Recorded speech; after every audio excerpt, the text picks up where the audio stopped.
Hey, greetings. Michael DDA here. Thank you for joining me.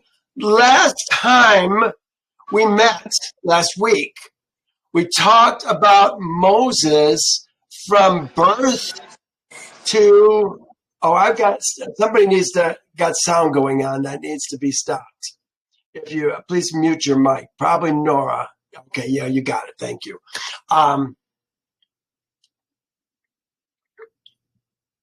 Moses was born, and we saw that he got put into the river, found by his adopted mom. I'm forgetting what her name is right offhand.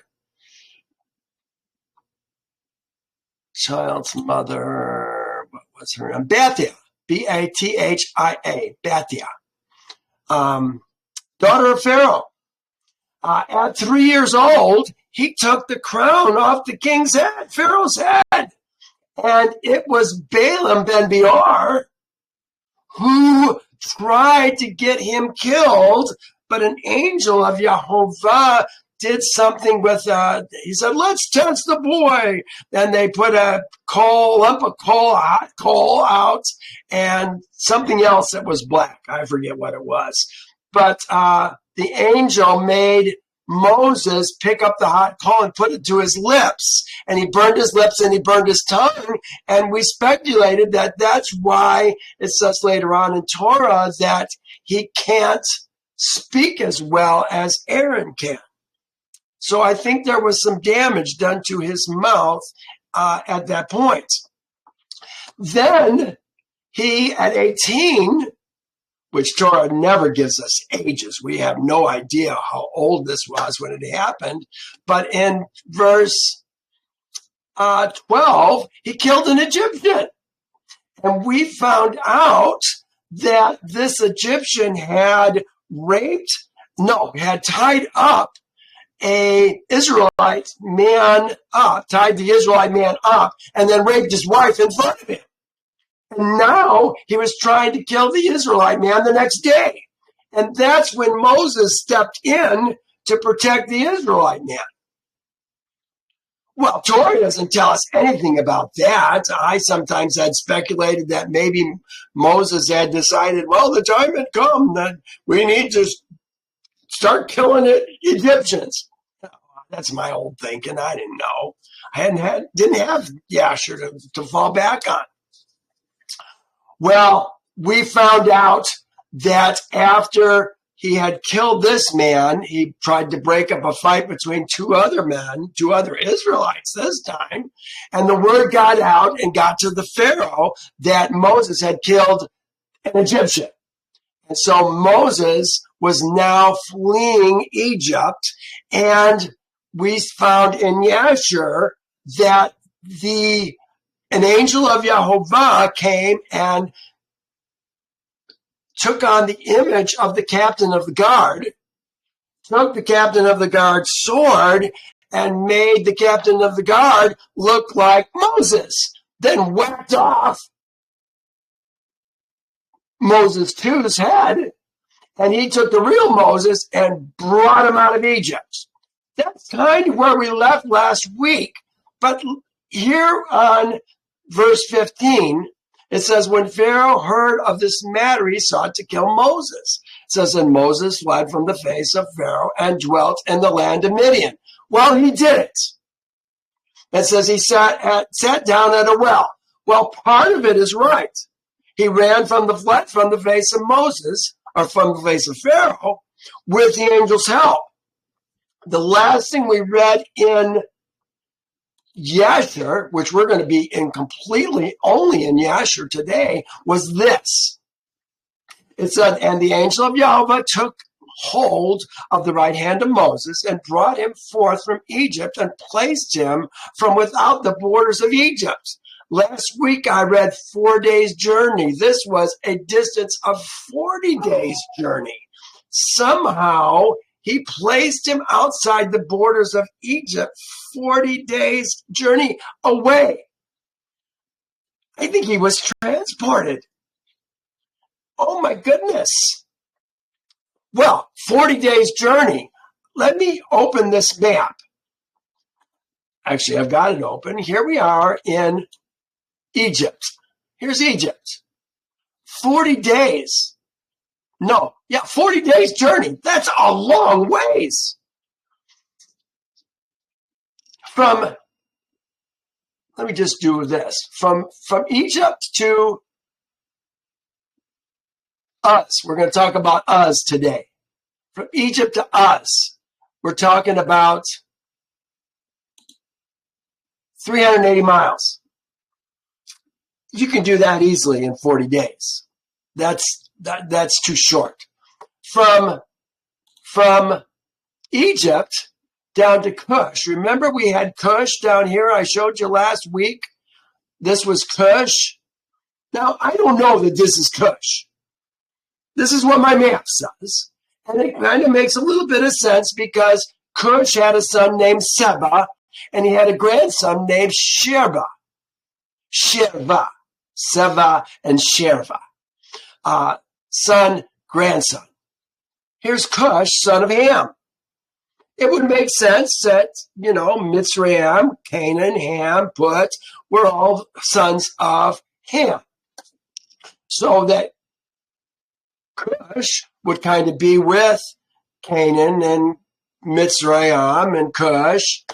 Maybe Africa, some of that was some of Ham's seed. But he ended up down here. And if you did, I'm just going now with the pink. If we do the same tool here, I can take this tool for distance. And I can go from here down to the lowest point I can get. And that's 700 miles.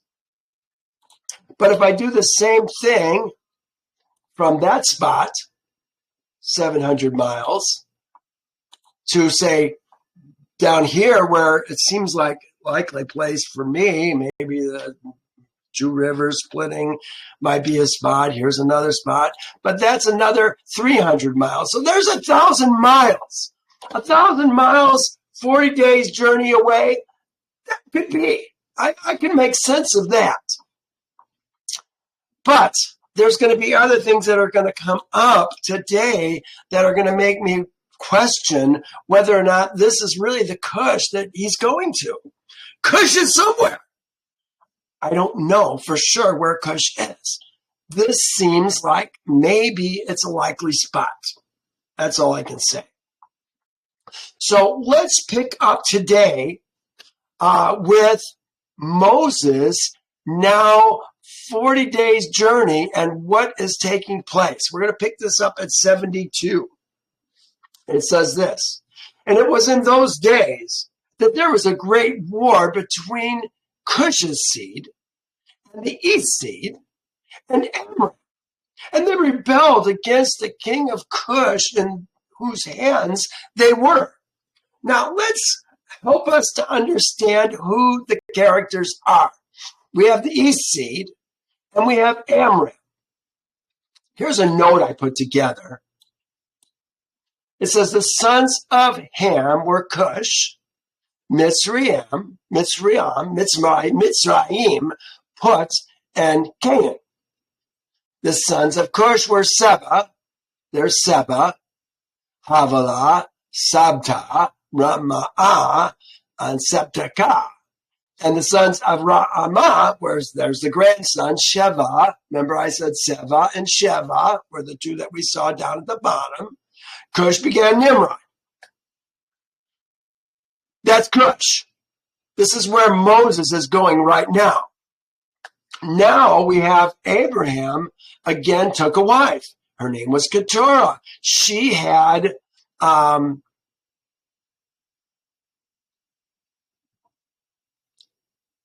a dozen sons: Zimran, Yoktan, Midian, Ishbak, Shua. These were the sons of Keturah. But Abraham gave them gifts, sons of the concubine, which Abraham had, and while he was still living, he sent them eastwards away from Isaac and his son to the country of the east. So when we talk about the east seed, I think we're talking about Keturah and her seed. Now, interesting enough, Midian who's going to be a player here, not so much this week, but next week he's going to be a player because Jethro was either a prince of Midian or a priest of Midian. I personally think he was a prince of Midian, although it calls him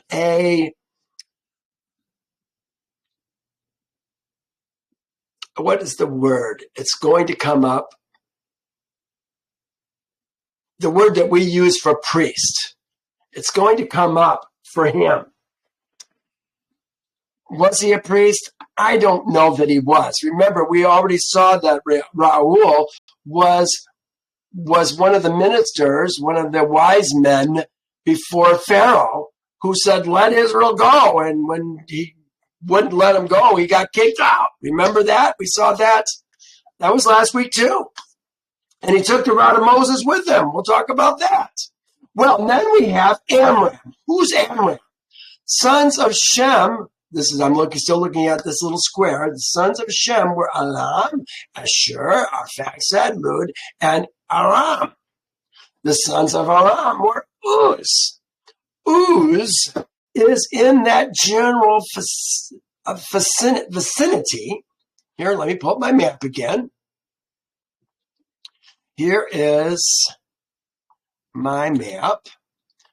Let's turn off this regional stuff, the political borders.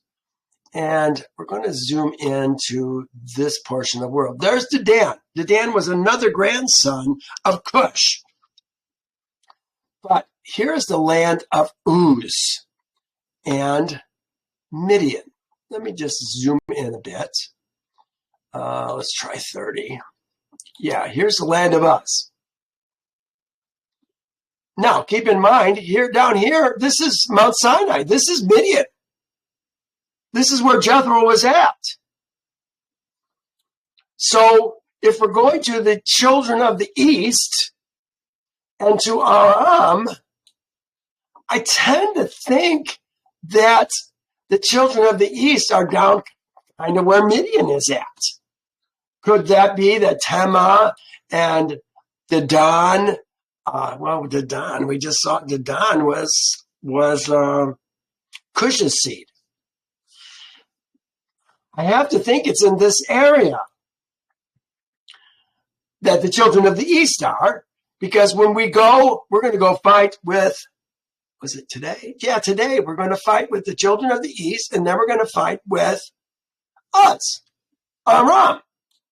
Could this be the Aram, the land of Uz, that we're going to fight today? You know, all of these are speculations, but I'm trying to give us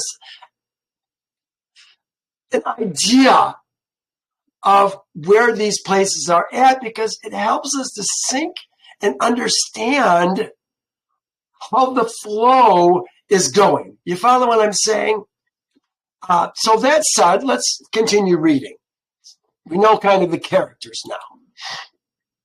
Okay, it says, so Kikianus, king of Cush, went forth with all Cush's seed, a people numerous as the sand, and he went to fight against Aram and the seed to bring them under subjection. They had left his subjection. And when Kikianus went out, he left Balaam ben Beor, the magician, with his two sons, Jamus, and Yaamas, and Jambres, the city, and the lowest sort of the people of the land. He left them in the gates. Now remember, I told you that Balaam tried to kill Moses last week. When Moses found out, when he was in his teens, he found out that Balaam tried to kill him. He tried to kill Balaam then. He was lurking for him to try and kill him. And that's why Balaam left Egypt and went to Cush. Now, here's Moses coming to Cush shortly. He's in Cush right now, and he is undermining the king of Cush. This is not a nice man. Balaam is not a nice man. If he could be a deep stater for all I can see, and I'll give you evidence of that next week. I think we're going to say, oh, well, looky there. Anyway, so Kikianus went forth to Aram, to the east sea, and he fought against them and smote them, and they all fell down wounded before Kikianus and his people. And he took many of them captive, and he brought them under his subjection as at first. And he encamped upon their land to take tribute from them as usual. And Balaam ben Beor, when the king of Cush left him to guard the city and the poor of the city, he rose up and advised the people of the land's people, to rebel against King Kikianus, not to let him into the city when he should come home. And the land's people hearkened to him, and they swore to him and made him king over them, and his 2 sons for captains of the army. So they rose up and raised the walls of the city at the 2 corners, and they built an exceedingly strong building. The 3rd corner they built ditches without number before the city and the river which surrounded the whole land of Cush, and made the waters of the river burst forth there. So we know Cush is near a river. That would make sense. The Nile goes right through there. Maybe it was the Nile. I don't know. The 4th corner, they collected numerous serpents by their incantations and enchantments. And they fortified the city and dwelt therein. And no one went out or in before them. And Kikianus fought against Aram and the east sea. And he subdued them as before, and they gave him their usual tributes. And he went and returned to his land. And when Kikianus, the king of Cush, approached his city, and all the captains of forces with him, they lifted up their eyes and saw the walls of the city were built up and greatly elevated. So the men were astonished at this. And they said to one another, "It is because they saw that we were delayed in battle and were greatly afraid." This says of us. They weren't afraid of us. They were greatly afraid. I think of us is added. Therefore have they done this thing and raised the city walls and fortified them, so that Canaan's kings might not come in battle against them. Now, again, it says Canaan's kings. That's who they were afraid of, not them. They were afraid of Canaan's kings. But does that make sense if Cush is way the heck down underneath Egypt? I don't know where Cush is at. This is just one more thing that I think, that doesn't make a lot of sense, because you'd be more concerned about Egypt than you would be about Canaan's seed or Canaan's kings, if it's way down there. So the king and the troops approached the city door, and they looked up, and behold, all the gates of the city were closed. And they called out to the sentinels, saying, "Open unto us, that we may enter the city." And the sentinels refused to open to them by the order of Balaam, the magician, their king. They suffered them not to enter the city. And they raised a battle with them opposite the city gate. And 130 men of the army of Kikianus fell on that day. He just lost 130 men. And the next day they continued to fight, and they fought at the side by the river. And they endeavored to pass, but were not able. So some of them sank in the pits and died. So the king ordered them to cut down trees and make rafts, upon which they might pass to them, and they did so. And when they came to the place of the ditches, the waters revolved by mills, and 200 men upon 10 rafts were drowned. Not going well. The 3rd day, they came to fight at the side where the serpents were. but they could not approach there, for the serpents slew of them 170 men. And they ceased fighting against Cush, and they besieged Cush for 9 years. No person came out or in. Cush must have quite a lot of supplies and a water source to be able to survive a siege on their city. In 3 days, the king of Cush, Kikianus, lost 500 men. At that time that the war and the siege were against Cush, Moses fled from Egypt, from Pharaoh, who sought to kill him for having slain the Egyptians.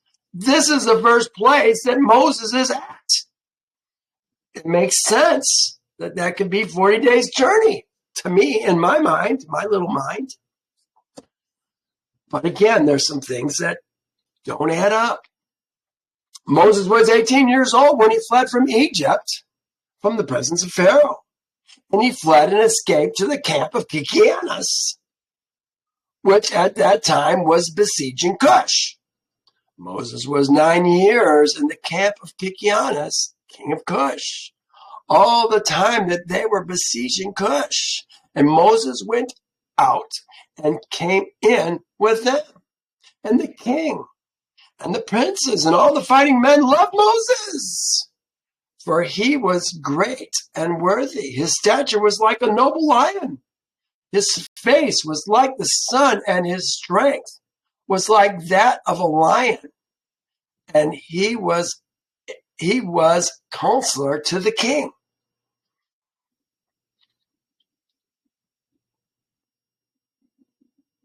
He reminds me of the Israelites when they first came to Egypt, how strong they were when they were fighting the kings of Canaan back during Jacob's time, when Dinah had been taken, that time period. They showed great strength. Remember, they could run fast, jump high. They were very, very strong. Seems like that's where Moses is at right now. His strength, his abilities, his heritage, perhaps we should call it, is showing. It says at the end of 9 years, Kikianus was seized with a mortal disease, and its illness prevailed over him, and he died in the 7th day. So his servants embalmed him and carried him and buried him opposite the city. Listen to this, opposite the city, north of the land of Egypt. North of the land of Egypt.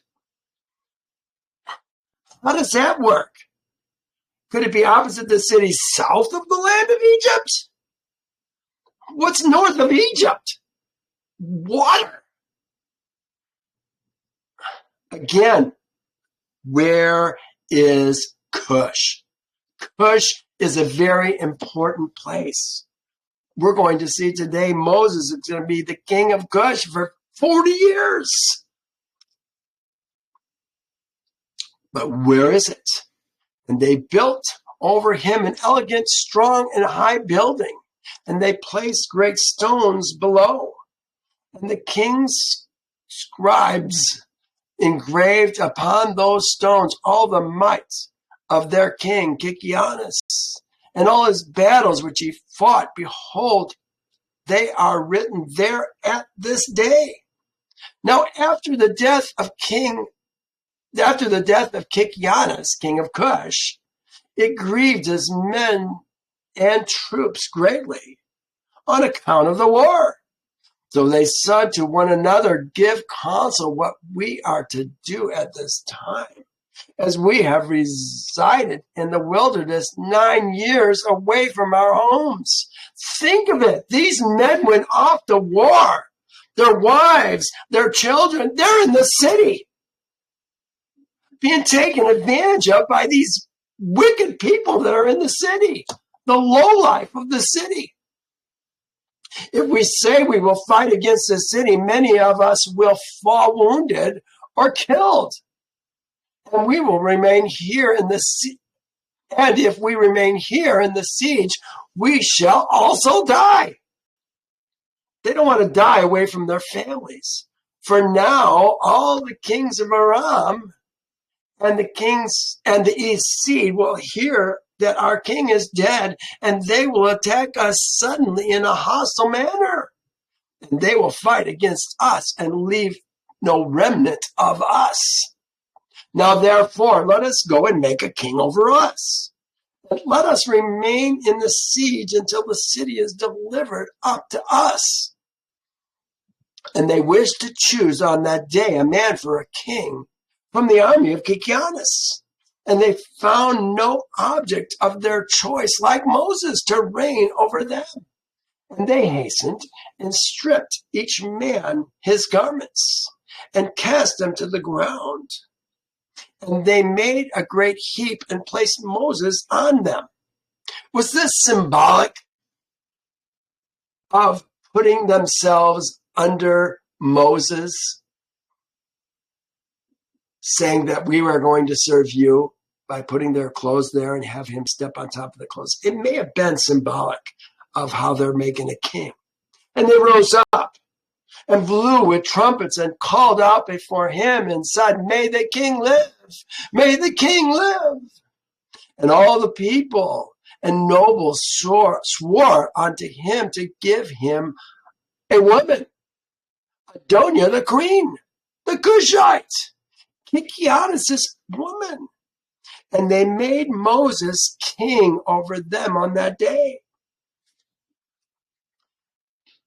And all the people of Cush issued a proclamation on that day saying, every man must give something to Moses of what is in his possession. You know, this is something that the Israelites did when they dedicated their temple, when they were going to create the tabernacle in the wilderness. Every man brought something to give. Here they're giving it to Moses. We've seen other kings who have had things given to them just like this. And they spread out a sheet upon the heap. And every man cast into it something of what he had. One a gold earring, another a coin. Also of onyx stones, bdellium, pearl, marble, did Cush's seed cast unto Moses upon the heap. Also silver and gold in great abundance. And Moses took all the silver and gold, all the vessels, and the bdellium and onyx stones which Cush's seed had given to him, and he placed them amongst his treasures. And Moses reigned over Cush's seed on that day in place of Kikianus, king of Cush. Moses now, remember, he's been there, left at 18. He's been there 9 years before he was made king. He's now 27 years old. What did we see in Torah? He left, and here he is at the well in Midian, going to meet Zipporah and live happily ever after. You know, there's a lot that has been left out. Between the beginning of that verse that we looked to and 2:15, where it said the king chased him out and he went to the well, there was, between those two sentences, 48 or 49 years.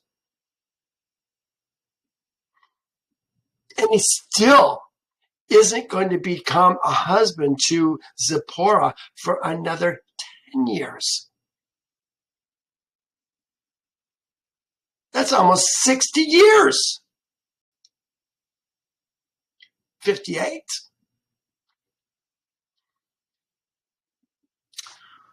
'73. In the 55th year of the reign of Pharaoh, king of Egypt, That is in the 157th year of the Israelites going down to Egypt. Reigned Moses and Cush. 55th year of the reign of the Pharaoh, king of Egypt. Remember, he's going to reign 98 years. Here's the 55th year. He's over halfway through, and he's been a bane in the existence of the Israelites in Egypt. They've been there 157 years. Remember, it was good for them until about the 102nd year when this man took over. Moses is now 27 years old when he began to reign in Cush. And 40 years did he reign. And Yehovah granted Moses favor and grace in the eyes of all Cush's seed. And Cush's seed loved him exceedingly. So Moses was favored by Yehovah and by men. We're talking about Cush's seed. We're always talking about men. It's not about the ladies. The ladies were left in the city. The men were outside the city. Was favored by Yehovah and by men. And in the 7th day of his reign, he's been going a week. Long live the king. Okay, that's enough celebration. Let's get down to business. Here we are. On the 7th day of his reign, all Cush's seed assembled and came before Moses and bowed down to him to the ground. And it says, and what do you do with this? The children and the sons and the men? What word did they use here that they translated as children? I have no idea. And the seed? That doesn't make sense because it's got to be with a proper noun. It's not there. And whoever they are, the men, spoke together in the presence of the king, saying, give us counsel that we may see what is to be done to this city. We need to get inside. For it has been 9 years that we have been besieging round about the city and have not seen our children, probably tough, and our women. This is not right. Think their children are growing up. They've grown up 9 years. Terrible. So the king answered them, saying, if you will hearken to my voice on all that I command you, then will Yehovah give the city into our hands, and we shall subdue it. Listen to that. He's giving Yehovah the credit for it. Yehovah is going to do this. For if we fight with them as in the former battle which we had with them before the death of Kikianus, many of us will fall down wounded as before. Now therefore, behold, here's a counsel for you in this matter. If you will hearken to my voice, then will the city be delivered into our hands. You know, was it 7 days that Moses was thinking about a plan? Or did this plan just come into his mind? I wonder. Who's to say? Has he been thinking this for years? I wonder if we should do this.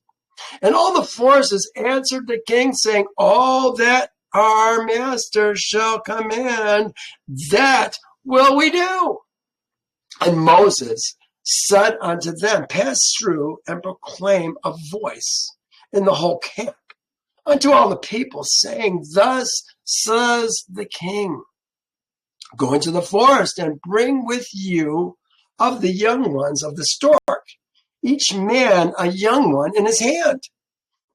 Any person transgressing the word of the king, who shall not bring his young one, he shall die, and the king shall take all belonging to him. And when you shall bring them, they shall be in your keeping, and you shall rear them until they grow. And you shall teach them to dart upon as is the way of the young ones of the hawk.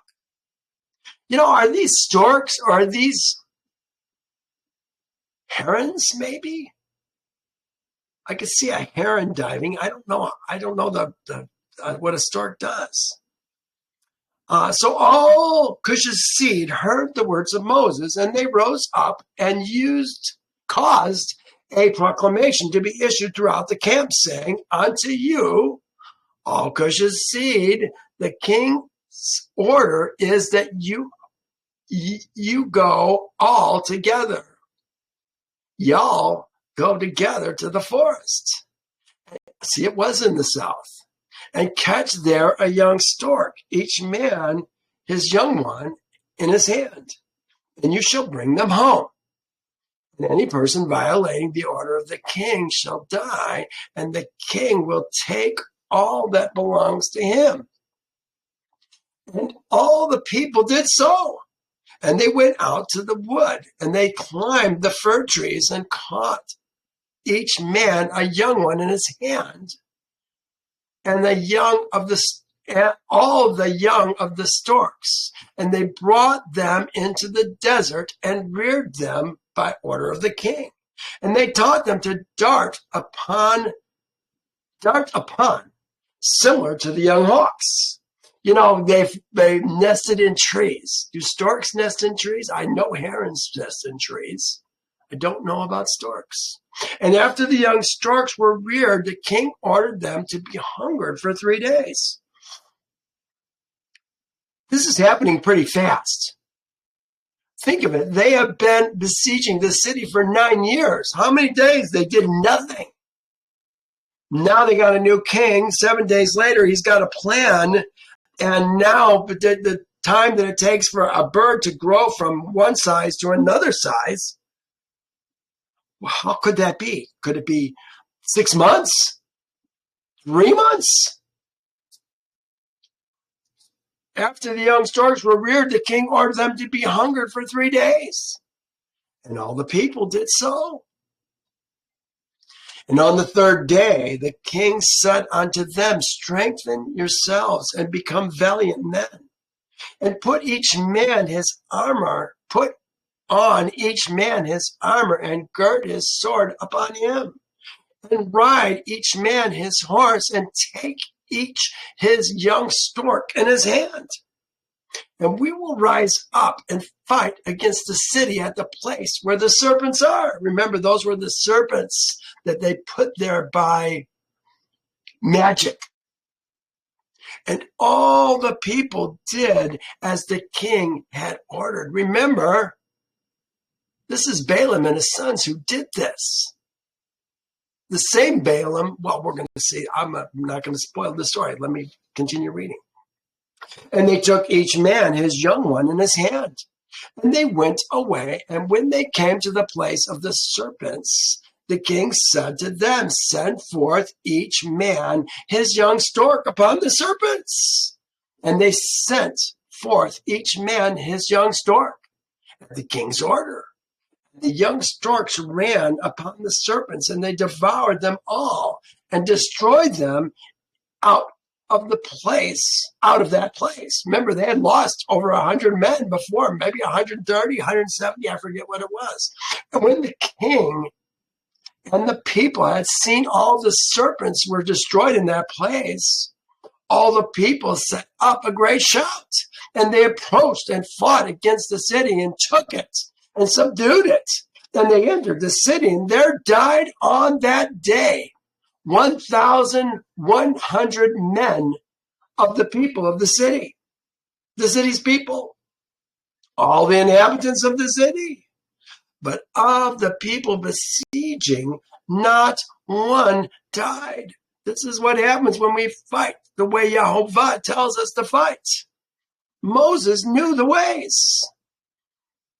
So all Cush's seed went to his home. So all Cush's seed went each to his home, to his women and children, and all belonging to him. And Balaam the magician, when he saw that the city was taken, opened the gate, and he and his 2 sons and 8 brothers fled and returned to Egypt, to Pharaoh, king of Egypt. Where did these 8 brothers of Balaam come from? Look at what it says. They are the sorcerers and the magicians who are mentioned in the book of Torah, standing against Moses when Yehovah brought the plagues upon Egypt. Here it is. But Pharaoh also called the wise men and the sorcerers. So the magicians of Egypt, they also did in like manner with their enchantments. These are the same guys, Balaam ben Beor.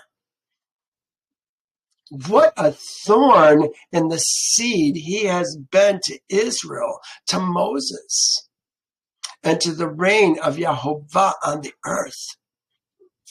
He's got to get some comeuppance. I don't know that he ever does. So Moses took the city by his wisdom, and Cush's seed placed him on the throne instead of Kikianus, king of Cush. And they placed a royal crown on his head. And they gave him for a woman, Adoniah, the Cushite queen, Kikianus' woman.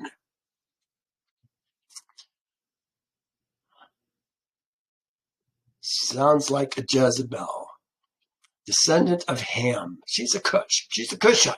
They're making it very clear that she's a Cushite queen. And Moses feared Yehovah of his fathers, so that he came not to her, nor did he turn his eyes to her. Reminds me of Joseph. And Moses remembered how Abraham had made his servant Eliezer swear, saying unto him, Thou shalt not take a woman from the daughters of Canaan for my son Isaac. And Isaac did what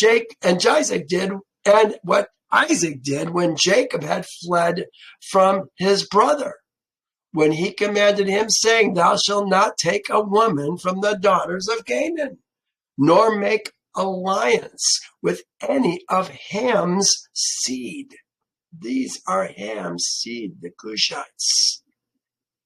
For Yehovah, our Elohim, gave Ham ben Noah and his sons and all his seed as slaves to Shem's seed and to Japheth's seed, and unto their seed after them for slaves forever.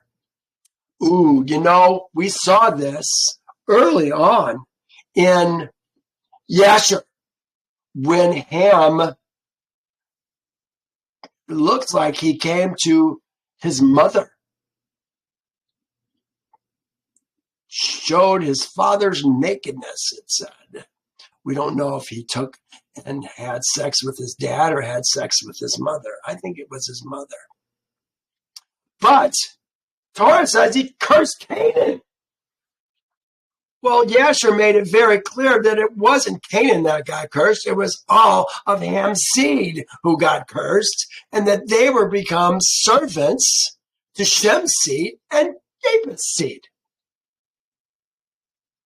Unto them, unto their seed after them for slaves forever. Yeah, that's how it's supposed to be. But Torah left that out. They just cursed Canaan, a grandson. Why didn't he do it to him? It doesn't even make sense. It doesn't make sense. When you read it in Torah, you think, well, that's dumb. Well, it's not right. That's why it's dumb. Therefore Moses turned not his heart nor his eyes to Kikianus' woman all the days that he reigned over Cush. He fears Yehovah. Well, there it is. And Moses feared Yehovah, his Elohim, all his life. And Moses walked before Yehovah in truth with all his heart and soul. And he turned not from the right way all the days of his life. He declined not from the way either to the right or to the left, in which Moses, Isaac, and Jacob walked. Moses is an Elohim-fearing man. And Moses strengthened himself in the kingdom of Cush's seed. And he guided Cush's seed with his usual wisdom. Usual wisdom. I love that. And Moses prospered in his kingdom. And at that time, Amram and the east seed heard that Kikianus, king of Cush, had died. So Amram and the east seed rebelled against Cush in those days. And Moses gathered all Cush's seed, a people very mighty, about 30,000 men. And he went forth to fight with Aram and the east seed. And they went at first to the east seed. And when the east seed heard the report, they went out to meet them and engaged in battle with them. So you see, they are going to the east seed first. Are the east seed by Midian? I don't know. And the war was severe against the east seed, so that Yehovah gave the east seed into the hands of Moses. And about 300 men fell down slain. I assume these are 300 of the men of the east seed.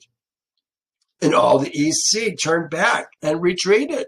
So Moses and Cush's seed followed them and subdued them and put a tax upon them, as was their custom, a tribute. It says tax. They're talking about a tribute. So Moses and all the people with him passed from there to the land of Aram for battle. I think they're continuing north. And the people of Aram also went out to meet them, and they fought against them. And Yehovah delivered them into the hands of Moses.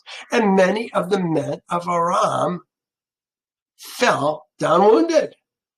And Aram also was subdued by Moses, Cush's people, and also gave them their usual tax, tributes. And Moses brought Aram and the east seed under subjection to Cush's seed. And Moses and all the people who were with him turned back to the land of Cush. And Moses strengthened himself in the kingdom of the children of Cush. And Yehovah was with him, and all Cush's seed were afraid of him. Isn't that interesting? They love him, but they're afraid of him. Well, now look what's going to happen. We're having a little bit of a gear change. But again, they want to keep it in context and in, how should I say, chronological order. They do a lot better of it, keeping it in the chronological order of how it's happening than I think Torah does. In the end of years, died Saul, king of Edom. So we're turning back to Edom to kind of catch up. And this is good because we see this in Genesis 36, and we talk about the kings of Edom. It says Saul died, king of Edom, and Baal, Canaan. You know, when you see this word Baal, a lot of people want to say Baal is God. I hear it all the time. Baal is God. It means master. We look at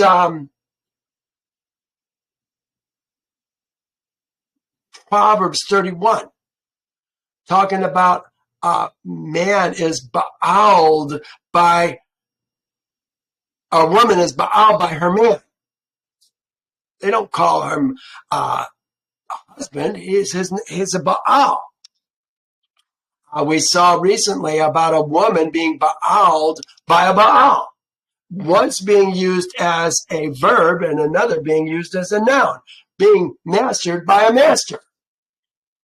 So here's Baal Canaan, Master Canaan, Ben Akbor, reigned in his place.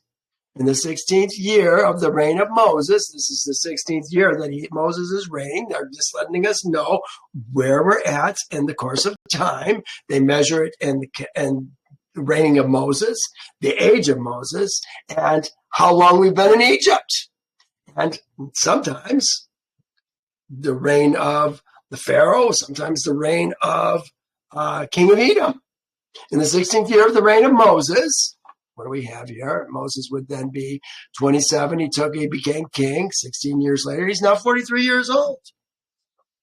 Baal-Canaan, Master Canaan, Ben Akbar, reigned in the land of Edom over all Edom's seed for 38 years. That's another thing that Torah never does. They just says Saul died and Baal-Canaan reigned. They never say how long they reigned or anything about it. In those days, Moab rebelled against the power of Edom, having been under Edom since the days of Hadad ben Bedad, who smote them and Midian and brought Moab under subjection to Edom. It's interesting, when they have a change in kings, the countries who are under them for tribute tend to rebel. This is their time. This is why Cush was concerned that when they found out Kikianus was dead, that Amram and the East Seed might come down and fight them outside their city. That won't work. And now I'm skipping. It says skip to chapter 57 or 75. I did that. We're going to talk about Canaan reigning over Edom.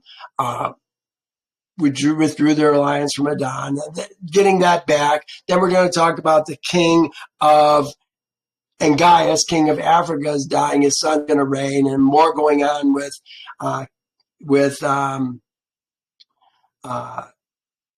Katim, Rome, and Africa. They seem like they were constantly at war with one another. But we're going to go all the way down to the next chapter and pick it up here. Just a little bit more to go today. At that time, in the 180th year, this is, remember I said we're going to be in Egypt for 210 years. 180 minus 210 is 30 years. Watch what's happening here. At that time, in the 180th year of the Israelites going down to Egypt, there went forth from Egypt valiant men. These are valiant men. 30,000 on foot from Israel's seed, who were all of the tribe of Joseph, of Abram's seed, Ben Joseph.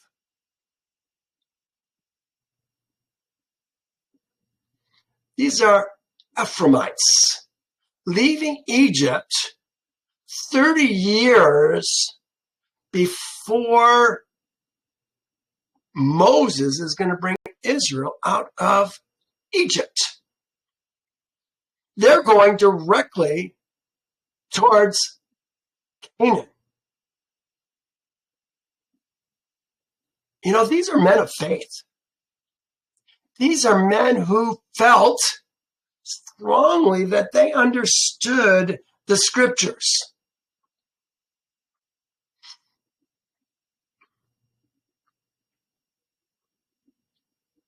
This is hard for me to explain to you, but I'm going to try.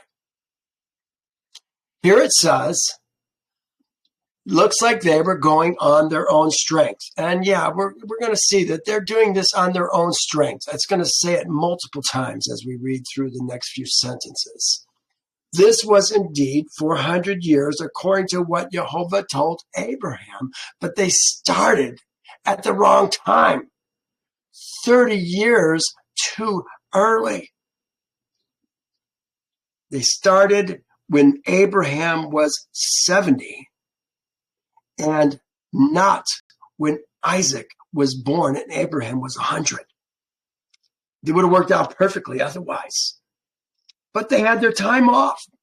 They thought the time had come for them to inherit the land, and by faith, they were going after it. They were going to do it. I think it's interesting, the Levites didn't go. All the sons of Jacob didn't go. Manasseh didn't go. It's just Abram.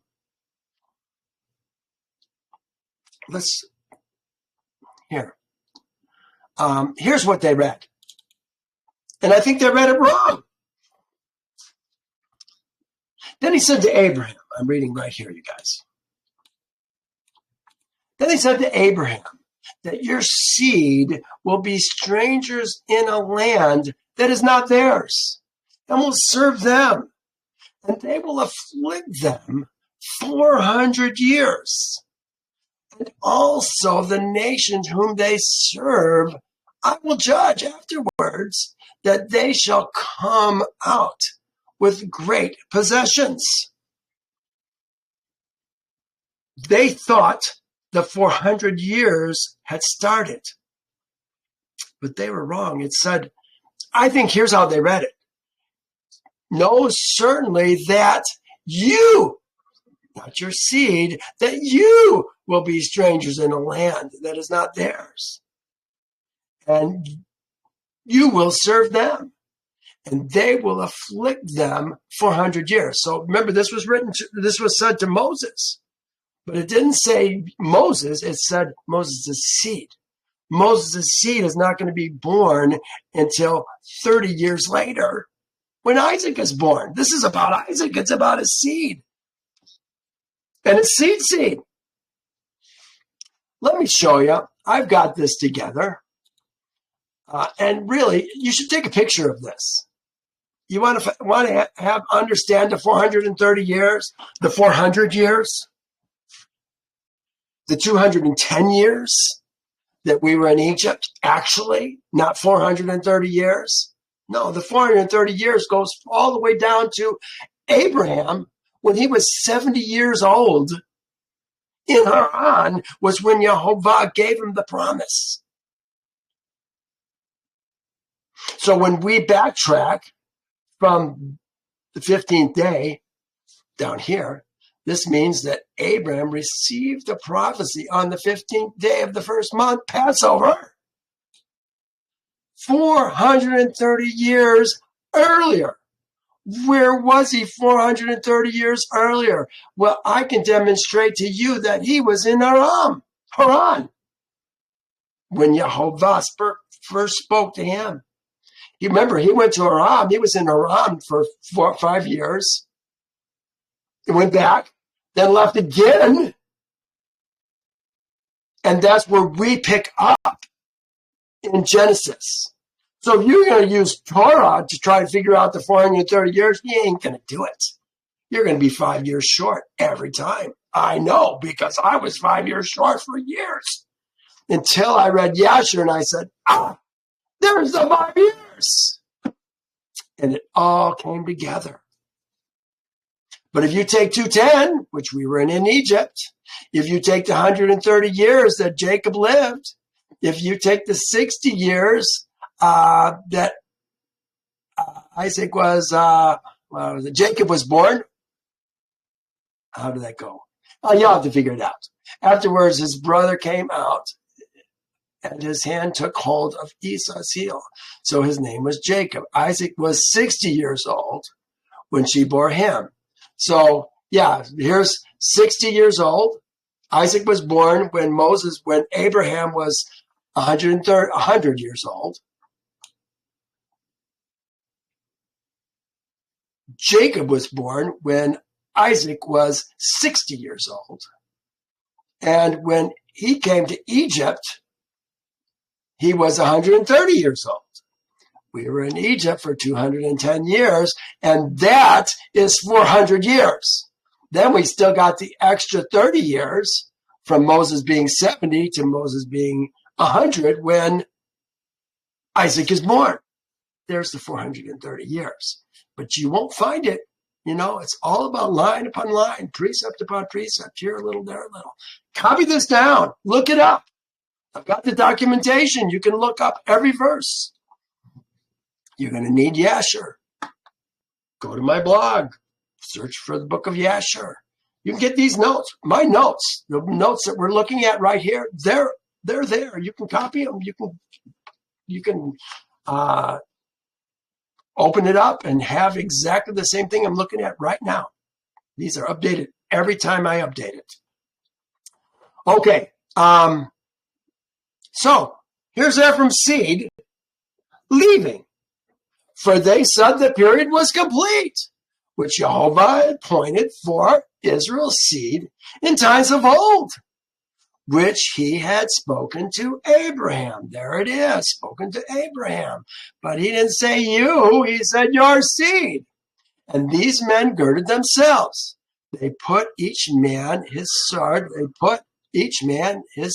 at his side, and every man his armor upon him. And they trusted in their strength, not Yehovah's strength.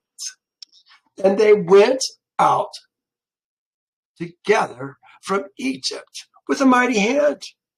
And they brought no provision for the road, only silver and gold. Again, they're going out on their own strength and in their own wealth. Not even bread for that day did they bring in their hands, for they thought of getting their provisions for pay from the Philistines. If they would take it, for they thought of getting their provision for pay from the Philistines, and if not, they would take it by force. And these men were very mighty and valiant men. Excuse me. One man could pursue 1,000, and two could rout 10,000. So they trusted in their strength and went together as they were. And they directed their course towards the land of Gath. And they went down and found a shepherd of Gath, feeding the cattle of Gath's seed. And they said to the shepherds, give us some sheep for pay, that we may eat, for we are hungry, for we have eaten no bread this day. And the shepherds said, are they our sheep or cattle that we should give them to you, even for pay? So Ephraim's seed approached to take them by force. And the shepherds of Gath shouted over them that their cry was heard at a distance. So all Gath's seed went out to them. And when Gath's seed saw the evil doings of Ephraim's seed, look at that, the evil doings of Ephraim's seed, they returned and assembled Gath's men, and they put on each man his armor and came forth to Ephraim's seed for battle. And they engaged with them in the valley of Gath. And the battle was severe, and they smote each other a great many on that day. And on the second day, Gath's seed sent to all the cities of the Philistines, that they should come to help them, saying, come unto us and help us, that we may smite Ephraim's seed, who have come forth from Egypt to take our cattle and fight against us without cause. And the souls of Ephraim's seed were exhausted with hunger and thirst, and they had eaten no bread for 3 days. And 40,000 men went forth from the city of the Philistines to assist Gath's men. And these men were engaged in battle with Ephraim's seed. And Yehovah delivered Ephraim's seed into the hands of the Philistines. Look at that. Yehovah gave them into the hands of the Philistines because they had done that at the wrong time. And they smote all Ephraim's seed. You know, these men were doing it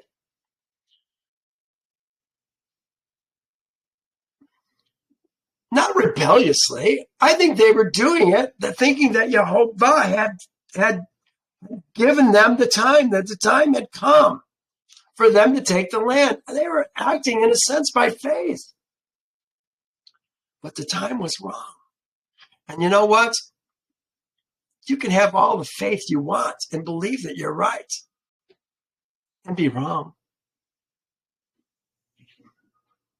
You know, it breaks my heart. I see all these people all throughout the world thinking they're Israel because they believe in Jesus. Is that how you become Israel?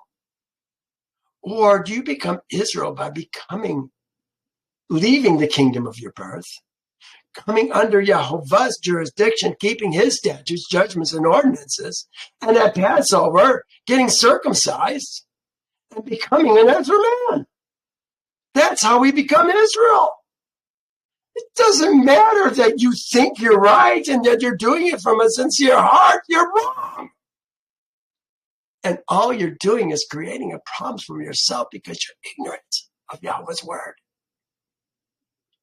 They were ignorant of Yahweh's word and they died. And they smote Ephraim's seed, all who had gone forth from Egypt. None were remaining but 10 men who had run away from the engagement. For this evil was from Yehovah against Ephraim's seed, for they transgressed the word of Yehovah and going forth from Egypt before the period had arrived, which Yehovah in the days of old had appointed to Israel. Sounds like there was confusion between the 400 and the 430 years. Yes, indeed.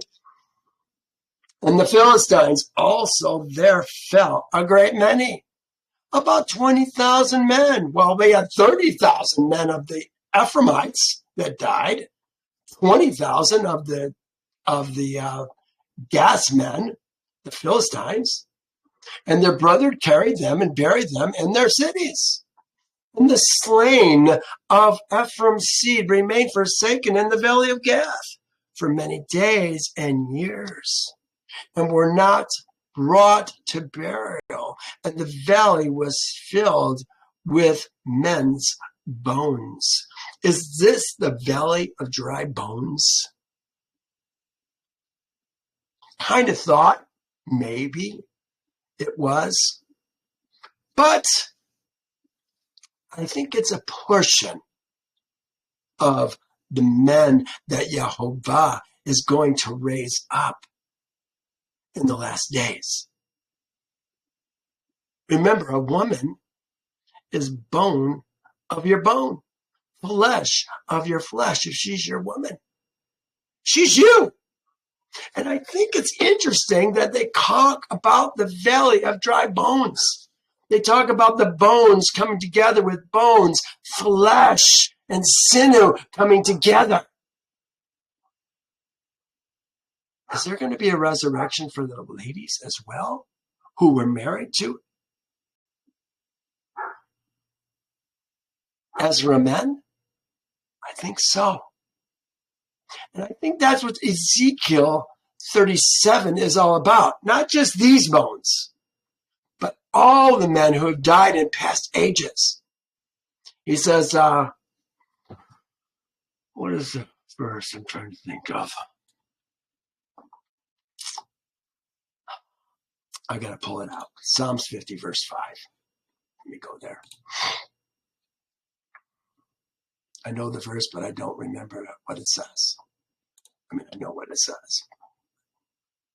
Here we are.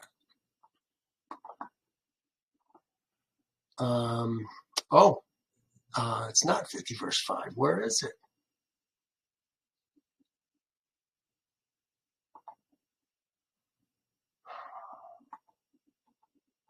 Oh, that's 5, verse 5. I want 50, verse 5. There we go. That'll make a difference. All right. Yeah. Gather my saints together, those who have cut covenant with me by slaughter. This is the resurrection of the dead. Yehovah is bringing those men back to life.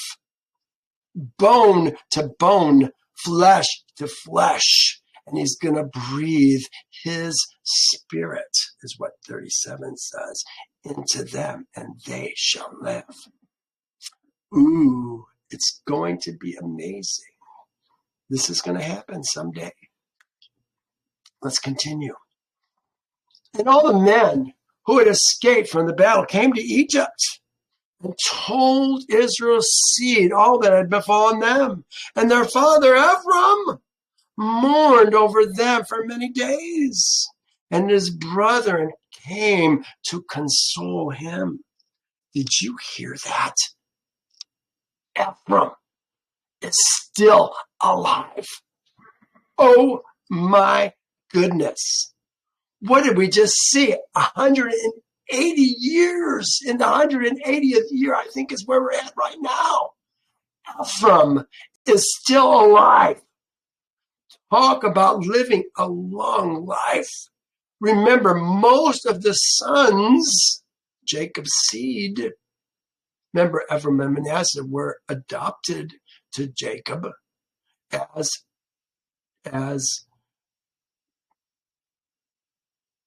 Simon and Levi. So they shall be my sons. But Abram was born much later, and he's still alive. Oh my gosh, that's amazing.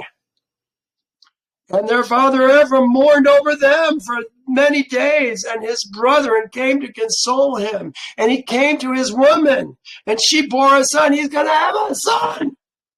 And he called his name Bariah, for he was unfortunate in his house. He was sad in his house. Look at this. This is Chronicles 7:21 and 23. The men of Gath who were born in the land killed them because they came down to take away their cattle. Then Abram, their father, mourned many days, and their brethren came to comfort him. His brethren came to comfort him. And when he went to his woman, she conceived and bore a son, and he called his name Bariah, because tragedy had come upon his house. Don't you just love the continuity between what Torah has to say, Yehovah's word? This is not even Torah, this is Chronicles. And what Yasher has to say. Oh my goodness, it sure gives me confidence that Yasher knows what's going on. Well, I have just a little bit more that I want to cover today. Just a few verses. It says, and Moses, ben Amram, was still king in the land of Cush in those days. And he prospered in his kingdom, and he conducted the government of Cush's seed in justice, in righteousness, and in integrity. Oh, I want to live in a country that has justice and righteousness and integrity as foundations for that government. And all Cush's seed loved Moses all the days that he reigned over them. And all the inhabitants of the land of Cush were greatly afraid of him. They loved him, but they hated him. They were afraid of him. And in the 40th year, remember Moses reigned 40 years in Cush. And in the 40th year of the reign of Moses over Cush, Moses was sitting on a royal throne, whilst Adoniah, the queen, was before him. And all the nobles were sitting around him. And Adoniah, the queen, said before the king, Moses, and the princes, what is this thing which you, Cush's seed, have done for this long time? Surely you know that for 40 years this man has reigned over Cush. He has not approached me. Was she mad because Moses wasn't interested in her? Didn't give her seed for the next line? Nor has he served the Elohim of Cushite seed. Now therefore hear, O ye Cushite seed, and let this man no more reign over you, as he is not our flesh. But Menacras, my son, is grown up. Let him reign over you. He's got to be at least 40 years old. No, he's got to be at least 48, 49 years old. For it is better for you to serve the son of your Lord, Kikianis, than to serve a stranger and a slave of the king of Egypt. Was Moses ever a slave of the king of Egypt? No. He was the king's son. And all the people and the nobles of Cush's seed heard the words which Adoniah, the queen, had spoken in their ears. And all the people were prepared and were preparing until evening. And in the morning they rose up early and made Menacrus ben Kikianus king over them. All Cush's seed were afraid to stretch forth their hand against Moses, for Yehovah was with Moses. And Cush's seed remembered the oath which they had sworn unto Moses. Therefore they did not harm him. But Cush's seed gave many gifts to Moses and sent him from them with great honor. Did he have servants with him when he went? How did he carry the stuff? So Moses went forth from the land of Cush and went home. Home. Where's home? He's got no home. And went home and ceased to reign over Cush. Moses was 66 years old. Remember, he left when he was 18. Been 48 years since he left. 9 years with Kikianus, 40 years he reigned. It's kind of a weird thing. It seems like it should be 49. When he went out to the land of Cush. For this thing was from Yehovah. It's time. Got to get Moses ready to bring Israel's seed out. For this thing was from Yehovah. For the period had arrived which he had appointed in the days of old to bring forth Israel from the affliction of Ham's seed. Now,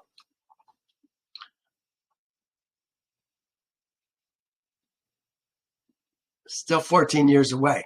They're not going to be, he's 66. He's not going to bring them out until he's 80. But look at the very next verse, you guys. We're going to cover this next week. We're stopping here. But I want to give you a sneak preview. So Moses went to Midian, for he was afraid to return to Egypt on account of Pharaoh, and he went and sat at a well of water in Midian. Wow. We lost 48 years between the first part of chapter 15 and the second part of chapter 15 of Exodus 2. Verse 15 of Exodus 2. Oh my goodness. Well, we can see there's a lot going on that we have not been privileged to hear about in Torah. And we're not done. There's still more. Do you know, we have him now going to Midian. He's going to meet the girls, going to meet Raul. The 7 daughters of Raul the Midianite went out to feed their sheep. But Moses is going to be put in jail for the next 10 years. We have no idea the things that have happened in the life of Moses between leaving Egypt at 18 and coming back at 80. Oh my goodness. You guys, thank you for joining me today. We're going to pick this up next week. It's such a pleasure sharing with you the things that I've discovered. I hope it's a benefit to you. Well, thanks for joining me, and Yehovah bless you real well.